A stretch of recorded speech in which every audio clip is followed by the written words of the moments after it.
Sumiklab naman ang grass fire sa isang talahiban sa Calasiao, Pangasinan. Nakaalerto, Claire Lacanilaw. Sa video, makikita ang sunog na sumiklab sa isang talahiban sa Barangay Gabon, Calasiao, Pangasinan. Umabot ng mahigit isang oras bago naapula ang sunog. Wala namang nadamay na bahay o struktura sa insidente. Ayon sa ilang residente, madalas umano ang sunog sa lugar tuwing tag-init. Parang may nagsiga dyan, tapos inilipad. Siyempre, very dry yung mga damo, plus hangin pa.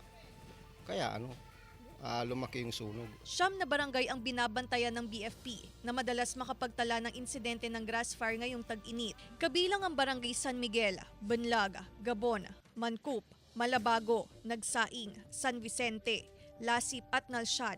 Pumasok na nga po yung tag-init. So yung insidente po ng mga ganitong sunog ay expected na. Kaya medyo vigilant kami at kahit po medyo nasa El Nino tayo at hanggang talagang we make sure na ready po yung ating mga hydrants. Paalala ng BFP na huwag magsiga o magsunog ng anumang basura upang maiwasan ang insidente ng sunog. Kasi po napakahirap po na lalo pag malawak na yung napakahirap pong patayin. Hindi na po kakayanin talaga even kahit meron po tayong 3 fire trucks. Kasama si Ron Alister Tañedo, Claire Lacanilaw, 1 North Central Luzon.